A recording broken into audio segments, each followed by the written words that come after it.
പുതിയൊരു വീഡിയോയിലേക്ക് എല്ലാവർക്കും സ്വാഗതം. കേട്ടറ്റ് കാറ്റഗറി 3 സോഷ്യൽ സയൻസുമായി ബന്ധപ്പെട്ട സിലബസ് അധിഷ്ഠിത ക്ലാസ്സുകളാണ് നമ്മൾ ഡിസ്കസ് ചെയ്തുകൊണ്ടിരിക്കുന്നത്.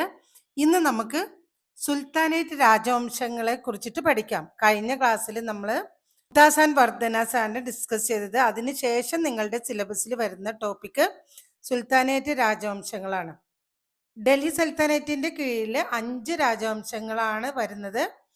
Slave dynasty, Khilji dynasty, Tughlaq dynasty, Sayyid dynasty, Lodhi dynasty. ഇന്ന് നമുക്ക് സ്ലേവ് ഡൈനാസ്റ്റിയെ കുറിച്ചിട്ടും ഖിൽജി ഡൈനാസ്റ്റിയെ കുറിച്ചിട്ടുമുള്ള പ്രധാനപ്പെട്ട പോയിന്റ്സുകൾ നോക്കാം.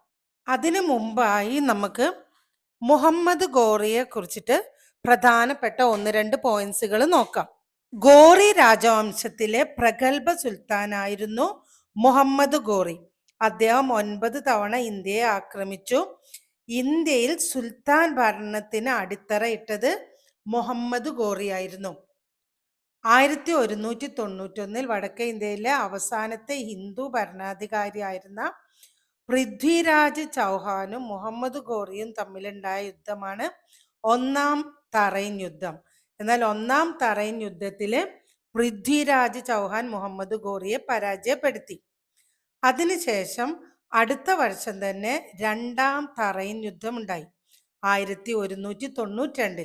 എന്നാൽ രണ്ടാം തറൈൻ യുദ്ധത്തിൽ മുഹമ്മദ് ഗോറി പൃഥ്വിരാജ് ചൗഹാനെ പരാജയപ്പെടുത്തി.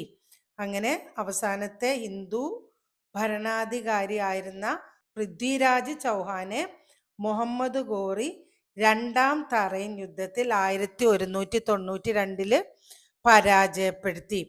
അങ്ങനെ രണ്ടാം തറൈൻ യുദ്ധത്തിലൂടെ ലഭിച്ച ഇന്ത്യൻ പ്രദേശങ്ങളുടെ അധിപനായി മുഹമ്മദ് ഗോറി തൻ്റെ അടിമയായ കുത്തുബുദ്ദീൻ ഐബക്കിനെ നിയമിച്ചു. മുഹമ്മദ് ഗോറി മരിച്ചതിന് ശേഷം കുത്തുബുദ്ദീൻ ഐബക്ക് ഡൽഹിയിലെ ആദ്യ സുൽത്താനായി മാറി.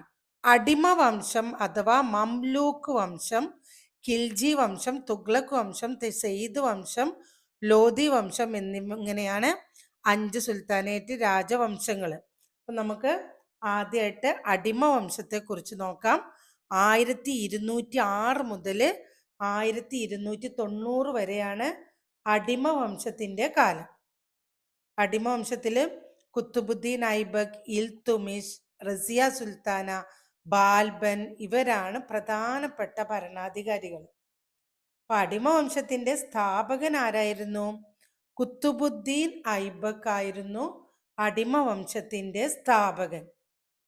ഇനി ഐബക്ക് എന്ന് പറഞ്ഞാൽ അർത്ഥം എന്താണ്? ഐബക്ക് എന്ന തുർക്കി പദത്തിനർത്ഥം വിശ്വാസത്തിന്റെ കേന്ദ്രം എന്നായിരുന്നു. ഐബക്ക് എന്ന തുർക്കി പദത്തിനർത്ഥം ഐബക്ക് എന്ന തുർക്കി പദത്തിനർത്ഥം വിശ്വാസത്തിന്റെ കേന്ദ്രം എന്നായിരുന്നു. ലക്ഷബക്, ലക്ഷങ്ങൾ ദാനം ചെയ്യപ്പെടുന്നവൻ എന്നറിയപ്പെടുന്നത് കുത്തുബുദ്ദീൻ ഐബക്ക് ആണ്.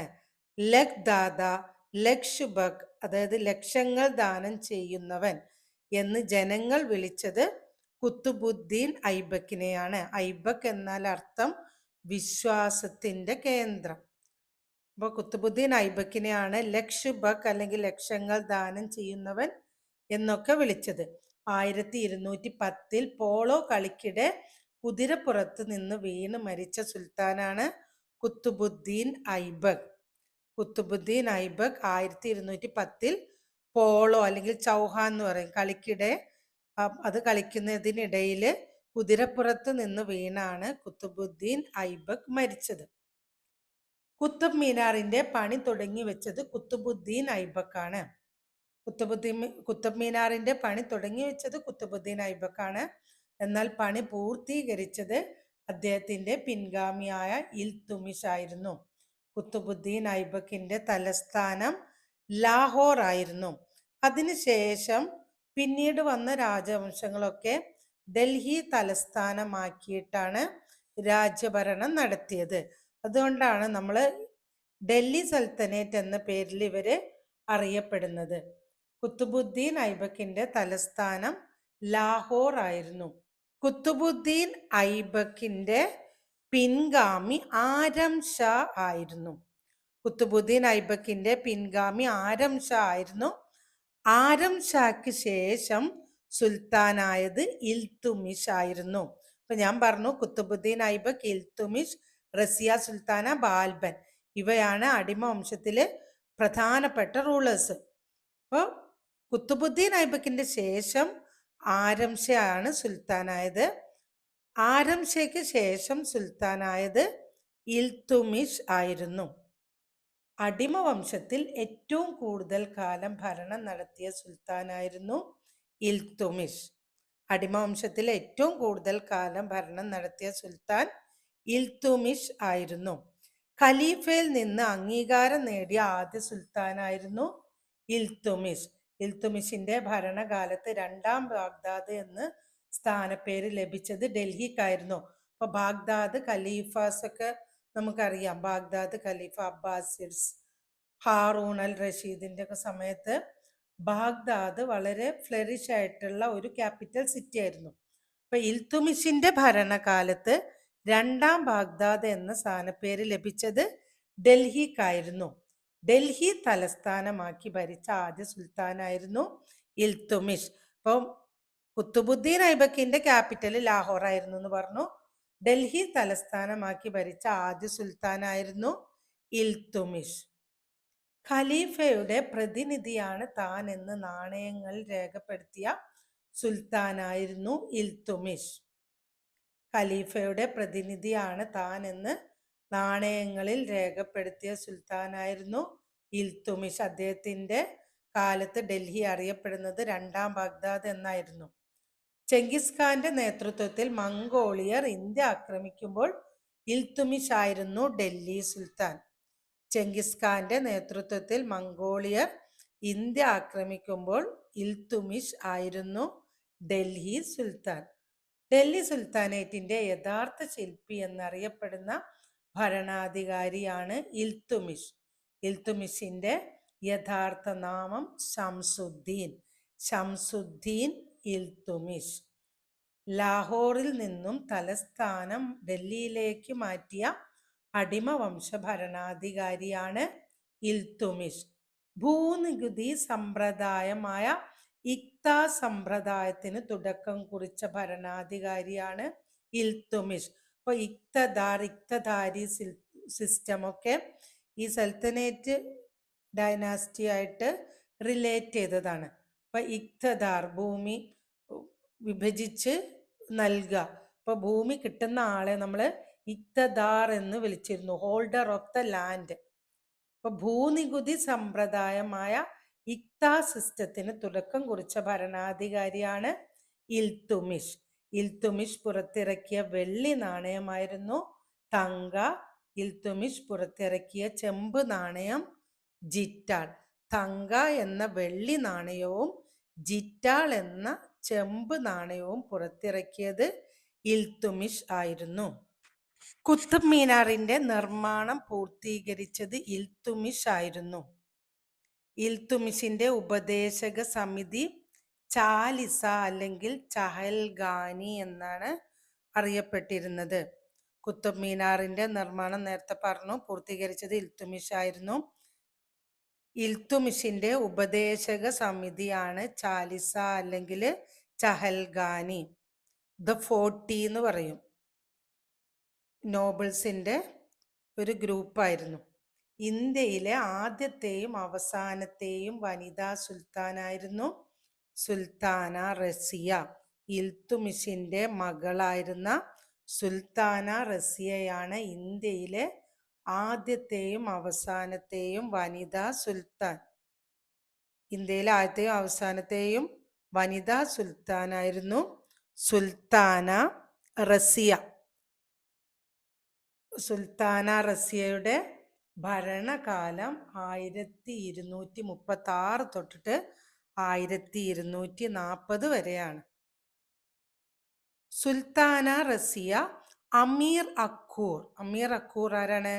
കുതിരപ്പടയുടെ തലവനായി നിയമിച്ചത് ആരെയാണ്? ജലാലുദ്ദീൻ യാക്കൂത്തിനെയാണ്. സുൽത്താന റസിയ അമീർ അക്കൂർ അല്ലെങ്കിൽ കുതിരപ്പടയുടെ തലവനായി നിയമിച്ചത് ജലാലുദ്ദീൻ യാക്കൂത്തിനെയാണ്. അബിസീനിയൻ അടിമയായ ജലാലുദ്ദീൻ യാക്കൂത്തിനെയാണ് അമീറി ആഖുർ ആയി സുൽത്താന, അതായത് ഒരു ഉയർന്ന പോസ്റ്റിൽ നിയമിച്ചത്. റസിയ സുൽത്താന നിയമിച്ചു. റസിയ സുൽത്താനയെ വിവാഹം കഴിച്ച ഭട്ടിൻഡയിലെ ഗവർണറായിരുന്നു മാലിക് അൽത്തൂനിയ. അതായത് ഭട്ടിൻഡ എന്ന സ്ഥലത്തെ ഗവർണർ ആയിരുന്ന അൽത്തൂനിയയെ റസിയക്കെതിരെ ചാലിസ ക്ഷണിച്ചു വരുത്തി. തുടർന്ന് വന്ന യുദ്ധത്തില് ജലാലുദ്ദീൻ യാക്കൂത്ത്, അതായത് ഇപ്പൊ നമ്മൾ പറഞ്ഞ അബിസീനിയൻ അടിമയായ ആമിറി ആഖുറായി നിയമിച്ച ജലാലുദ്ദീൻ യാക്കൂത്ത് വധിക്കപ്പെടുകയും റസിയ തടവുകാരിയാവുകയും ചെയ്തു.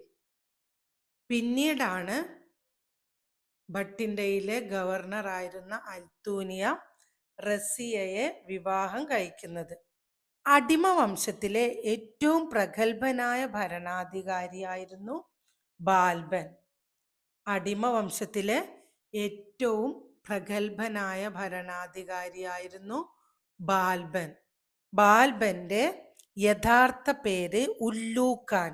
ബാൽബന്റെ ഏതപ്പോ ഇൽത്തുമിഷിന്റെ യഥാർത്ഥ പേര് ഷംസുദ്ദീൻ എന്നാണെന്ന് പറഞ്ഞു. ഷംസുദ്ദീൻ ഇൽത്തുമിഷ്, അങ്ങനെ ഓർത്താൽ മതി. ബാൽബന്റെ യഥാർത്ഥ പേര് ഉല്ലൂഖാൻ. നിണവും ഇരുമ്പും എന്ന നയമാണ് ബാൽബൻ പിന്തുടർന്നത്. ഉല്ലൂഖാൻ എന്നായിരുന്നു ബാൽബന്റെ യഥാർത്ഥ പേര്. നിണവും ഇരുമ്പും എന്ന നയം, അതായത് ബ്ലഡ് ആൻഡ് അയൺ എന്ന പോളിസിയാണ് ബാൽബൻ പിന്തുടർന്നത്. ശത്രുക്കളുടെ രഹസ്യ നീക്കങ്ങൾ അറിയാനായി ചാരന്മാരെ ഏർപ്പെടുത്തുന്ന സമ്പ്രദായം തുടങ്ങി വച്ച സുൽത്താനാണ് ബാൽബൻ. ബാൽബന്റെ സദസ്സിലെ കവിയായിരുന്നു അമീർ ഖുസ്രു. അമീർ ഖുസ്രു എങ്ങനെയാണ് അറിയപ്പെടുന്നത്? പാരറ്റ് ഓഫ് ഇന്ത്യ, ഇന്ത്യയുടെ തത്ത എന്നറിയപ്പെടുന്ന അമീർ ഖുസ്രു ബാൽബന്റെ സദസ്സിലെ കവിയായിരുന്നു. ചാലിസ, നേരത്തെ പറഞ്ഞ ഇൽത്തുമിഷ് അപ്പോയിന്റ് ചെയ്ത ചാലിസ എന്ന 40 അംഗ സമിതിയെ നിരോധിച്ച സുൽത്താനായിരുന്നു ബാൽബൻ.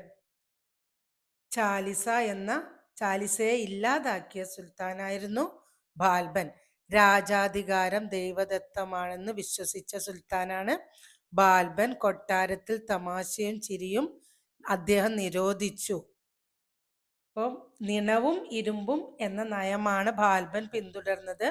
ശത്രുക്കളുടെ രഹസ്യ നീക്കങ്ങൾ അറിയാനായി ചാരന്മാരെ ഏർപ്പെടുത്തുന്ന സമ്പ്രദായം തുടങ്ങി വെച്ചു. അതുപോലെ ചാലിസയെ ഇല്ലാതാക്കിയ സുൽത്താനാണ് ബാൽബൻ. ബാൽബന്റെ സദസ്സിലെ കവിയായിരുന്നു ഇന്ത്യയുടെ തത്ത എന്നറിയപ്പെടുന്ന അമീർ ഖുസ്രു. ഇപ്പൊ തമാശയും ചിരിയും ഒക്കെ കൊട്ടാരത്തില് നിരോധിച്ച സുൽത്താനാണ് ബാൽബൻ. രാജാധികാരം ദൈവദത്തമാണെന്ന് വിശ്വസിച്ചു. അതായത് ദൈവദത്താധികാരം പ്രയോഗവൽക്കരിച്ച സുൽത്താനാണ് ബാൽബൻ. ഇപ്പൊ സുജൂദ്, പൈബോസ് ഒക്കെ, ദണ്ഡ നമസ്കാരമൊക്കെ നടപ്പിലാക്കിയ സുൽത്താനാണ് ബാൽബൻ. ഇനി അടിമ വംശത്തിലെ അവസാനത്തെ ഭരണാധികാരിയായിരുന്നു കൈക്കൂബാദ്. അടിമ വംശത്തിലെ അവസാനത്തെ ഭരണാധികാരിയായിരുന്നു കൈക്കൂബാദ്. പിന്നീട് കൈക്കൂബാദിനെ പരാജയപ്പെടുത്തി വധിച്ച് ജലാലുദ്ദീൻ ഖിൽജി രാജവംശം സ്ഥാപിച്ചു. നമുക്കിനി ഖിൽജി രാജവംശത്തെ കുറിച്ചിട്ടുള്ള പ്രധാനപ്പെട്ട പോയിന്റ്സുകൾ നോക്കാം. ഇപ്പൊ AD 1290 അടിമ വംശത്തെ പുറത്താക്കി ഖിൽജി രാജവംശം സ്ഥാപിച്ചത് ജലാലുദ്ദീൻ ഖിൽജിയാണ്. അടിമ വംശം ഞാൻ പറഞ്ഞ 1206 തൊട്ടിട്ട് 1290 വരെയാണ് അടിമ വംശത്തിന്റെ ഭരണകാലം.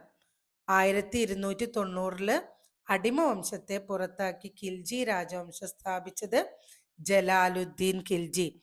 ഖിൽജി രാജവംശത്തിൽ 2 പ്രധാനപ്പെട്ട ഭരണാധികാരികളാണ്. ഒന്ന് ഖിൽജി രാജവംശ സ്ഥാപകനായ ജലാലുദ്ദീൻ ഖിൽജിയും ഖിൽജി രാജവംശത്തിലെ ഏറ്റവും പ്രധാന ഭരണാധികാരിയായ അലാവുദ്ദീൻ ഖിൽജിയും.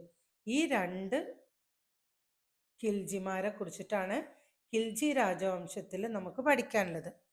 അപ്പോൾ 1290 അടിമവംശത്തെ പുറത്താക്കി ഖിൽജി രാജവംശം സ്ഥാപിച്ചത് ജലാലുദ്ദീൻ ഖിൽജി ആയിരുന്നു. ഖിൽജി രാജവംശത്തിന്റെ തലസ്ഥാനം ഡൽഹി ആയിരുന്നു. ജലാലുദ്ദീൻ ഖിൽജിയുടെ പിൻഗാമിയായിരുന്നു അലാവുദ്ദീൻ ഖിൽജി. ജലാലുദ്ദീൻ ഖിൽജിയുടെ പിൻഗാമി അലാവുദ്ദീൻ ഖിൽജി രണ്ടാം അലക്സാണ്ടർ എന്ന് സ്വയം വിശേഷിപ്പിച്ച ഭരണാധികാരിയാണ് അലാവുദ്ദീൻ ഖിൽജി. അദ്ദേഹം കുറേ സ്ഥലങ്ങളൊക്കെ കീഴടക്കിയിട്ടുണ്ട്, യുദ്ധം ചെയ്ത് കീഴടക്കിയിട്ടുണ്ട്. അലക്സാണ്ടറെ പോലെ തന്നെ രണ്ടാം അലക്സാണ്ടർ എന്ന് സ്വയം വിശേഷിപ്പിച്ച ഭരണാധികാരിയാണ് അലാവുദ്ദീൻ ഖിൽജി. അലാവുദ്ദീൻ ഖിൽജിയുടെ യഥാർത്ഥ നാമം അലി ഗുർഷബ്. അലാവുദ്ദീൻ ഖിൽജിയുടെ യഥാർത്ഥ നാമം അലി ഗുർഷബ്. ഇൽത്തുമിഷ് ഷംസുദ്ദീൻ ഇൽത്തുമിഷ് ബാൽബൻ ഉല്ലു ഖാൻ അലാവുദ്ദീൻ ഖിൽജി അലി ഗുർഷബ് എന്നായിരുന്നു അലാവുദ്ദീൻ ഖിൽജിയുടെ യഥാർത്ഥ നാമം. തെക്കേ ഇന്ത്യ ആക്രമിച്ച ആദ്യത്തെ ഡൽഹി സുൽത്താനാണ് അലാവുദ്ദീൻ ഖിൽജി. അലാവുദ്ദീൻ ഖിൽജിയുടെ സൈനിക ജനറലായിരുന്നു മാലിക് കഫൂർ. ഗുജറാത്ത് ആക്രമിക്കുന്ന സമയത്ത് ആണ് മാലിക് കഫൂറിന് അലാവുദ്ദീൻ ഖിൽജിക്ക് ലഭിക്കുന്നത്. അലാവുദ്ദീൻ ഖിൽജിയുടെ സൈനിക ജനറൽ മാലിക് കഫൂർ അലാവുദ്ദീൻ ഖിൽജിയുടെ ദക്ഷിണേന്ത്യൻ പടയോട്ടങ്ങൾക്ക് നേതൃത്വം കൊടുത്തത് മാലിക് കഫൂർ ആയിരുന്നു. അപ്പൊ തെക്കേ ഇന്ത്യ ആക്രമിച്ച ആദ്യ ഡൽഹി സുൽത്താൻ ആരായിരുന്നു എന്ന് ചോദിച്ചാല് അലാവുദ്ദീൻ ഖിൽജി. ഒരുപാട് ഭരണപരിഷ്കാരങ്ങൾ അക്ബറിന്റെ മുൻഗാമി ആയിരുന്നു അലാവുദ്ദീൻ ഖിൽജി. അലാവുദ്ദീൻ ഖിൽജിയുടെ അതുപോലെ ഷേർഷയൊക്കെ അലാവുദ്ദീൻ ഖിൽജിയുടെ ഒരുപാട് ഭരണപരിഷ്കാരങ്ങൾ പ്രാവർത്തികമാക്കിയിട്ടുണ്ട്, അല്ലെങ്കിൽ ഭരണപരിഷ്കാരങ്ങളിൽ നിന്ന് കടമെടുത്തിട്ടുണ്ട്. കമ്പോള നിയന്ത്രണം ഏർപ്പെടുത്തിയ സുൽത്താനായിരുന്നു അലാവുദ്ദീൻ ഖിൽജി. ശക്തമായ ഒരു സൈനിക സംവിധാനം സംഘടിപ്പിച്ച ആദ്യ ഡൽഹി സുൽത്താനായിരുന്നു അലാവുദ്ദീൻ ഖിൽജി. പട്ടാളക്കാർക്ക് ശമ്പളം പണമായി നൽകിയ ആദ്യത്തെ സുൽത്താനായിരുന്നു അലാവുദ്ദീൻ ഖിൽജി. അപ്പൊ ഡൽഹി സുൽത്താനേറ്റിനെ ഒരു സാമ്രാജ്യമാക്കി മാറ്റിയത് അലാവുദ്ദീൻ ഖിൽജി ആയിരുന്നു എന്ന് പറയാം. സുൽത്താൻ ഭരണകാലത്ത് ഏറ്റവും കൂടുതൽ മംഗോൾ ആക്രമണം നടന്നത് അലാവുദ്ദീൻ ഖിൽജിയുടെ സമയത്തായിരുന്നു. തെക്കേ ഇന്ത്യ ആക്രമിച്ച ആദ്യത്തെ ഡൽഹി സുൽത്താൻ അലാവുദ്ദീൻ ഖിൽജി ആയിരുന്നു. അതുപോലെ കുതിരകൾക്ക് ചാപ്പ കുത്തുന്ന സമ്പ്രദായം ഏർപ്പെടുത്തിയ ഭരണാധികാരിയാണ് അലാവുദ്ദീൻ ഖിൽജി. ശക്തമായ ഒരു സൈനിക സംവിധാനം സംഘടിപ്പിച്ച ആദ്യ ഡൽഹി സുൽത്താനാണ് അലാവുദ്ദീൻ ഖിൽജി. പട്ടാളക്കാർക്ക് ശമ്പളം പണമായി നൽകിയ ആദ്യ ഡൽഹി സുൽത്താൻ അലാവുദ്ദീൻ ഖിൽജി. സൈനികർക്ക് തിരിച്ചറിയൽ കാർഡ്, ചെഹര സമ്പ്രദായം എന്ന് പറയും, സൈനികർക്ക് തിരിച്ചറിയൽ കാർഡ് ഏർപ്പെടുത്തിയ സുൽത്താനാണ് അലാവുദ്ദീൻ ഖിൽജി. കമ്പോള നിയന്ത്രണ സംവിധാനം ആദ്യമായി നടപ്പിലാക്കി. അതുപോലെ മദ്യം നിരോധിച്ച ആദ്യത്തെ സുൽത്താനാണ് അലാവുദ്ദീൻ ഖിൽജി. സൈനികർക്ക് തിരിച്ചറിയൽ കാർഡ് ഏർപ്പെടുത്തി, അതായത് ചെഹര സമ്പ്രദായം, ചെഹര സിസ്റ്റം ഏർപ്പെടുത്തിയ സുൽത്താനായിരുന്നു. മദ്യം നിരോധിച്ച ആദ്യ ഡൽഹി സുൽത്താനാണ് അലാവുദ്ദീൻ ഖിൽജി. അലാവുദ്ദീൻ ഖിൽജിയെ കുറിച്ച് അമീർ ഖുസ്രു എഴുതിയ കൃതിയാണ് താരിഖ് ഇ അല. അമീർ ഖുസ്രു എഴുതിയ കൃതിയാണ് താരിഖ് ഇ അല. ഭൂനികുതി പണമായി പിരിച്ചെടുത്ത ആദ്യ ഡൽഹി സുൽത്താനാണ് അലാവുദ്ദീൻ ഖിൽജി. അപ്പൊ ഭൂനികുതി പണമായി പിരിച്ചെടുത്ത ആദ്യ ഡൽഹി സുൽത്താനാണ് അലാവുദ്ദീൻ ഖിൽജി. അമീർ ഖുസ്രു അലാവുദ്ദീൻ ഖിൽജിയുടെയും സദസ്യനായിരുന്നു. അലാവുദ്ദീൻ ഖിൽജിയെ കുറിച്ച് അമീർ ഖുസ്രു എഴുതിയ കൃതിയാണ് താരിഖ് ഇ അല. പട്ടാളക്കാരുടെ പേര് വിവര പട്ടിക സൂക്ഷിച്ച സുൽത്താനാണ് അലാവുദ്ദീൻ ഖിൽജി. മുസ്ലിം ഇന്ത്യയുടെ സമുദ്രഗുപ്തൻ എന്നറിയപ്പെടുന്ന ഭരണാധികാരിയാണ് അലാവുദ്ദീൻ ഖിൽജി. അതുപോലെ മഹാരാഷ്ട്രയിലെ ജമാ മസ്ജിദ്, അലൈ മിനാർ, സിരി നഗരം, അലൈ ദർവാസ, ഫസ്രാത്ത് ശവകുടീരം എന്നിവ പണി കഴിപ്പിച്ചത് അലാവുദ്ദീൻ ഖിൽജി ആയിരുന്നു. അലൈ ദർവാസ, സിരി നഗരം ഇതൊക്കെ പണി കഴിപ്പിച്ചത് അലാവുദ്ദീൻ ഖിൽജിയാണ്. ഭൂനികുതി പണമായി പിരിച്ചെടുത്ത ആദ്യ ഡൽഹി സുൽത്താനായിരുന്നു അലാവുദ്ദീൻ ഖിൽജി. ഖിൽജി രാജവംശത്തിലെ അവസാനത്തെ സുൽത്താനായിരുന്നു നസീറുദ്ദീൻ ഖുസ്രോ ഷാ. ഖിൽജി രാജവംശത്തിന് ശേഷം തുഗ്ലക് രാജവംശമാണ്. നമുക്ക് തുഗ്ലക് രാജവംശത്തെക്കുറിച്ചും സയ്യിദ് രാജവംശത്തെക്കുറിച്ചിട്ടും ലോധി രാജവംശത്തെക്കുറിച്ചിട്ടും നമുക്ക് അടുത്ത വീഡിയോയിൽ ഡിസ്കസ് ചെയ്യാം. അപ്പോൾ എല്ലാവരും വീഡിയോയിൽ പറഞ്ഞിരിക്കുന്ന കാര്യങ്ങളൊക്കെ ഒരു നോട്ട്ബുക്കിൽ കുറിച്ചെടുത്തിട്ട് നന്നായിട്ട് പഠിക്കുക. All the best.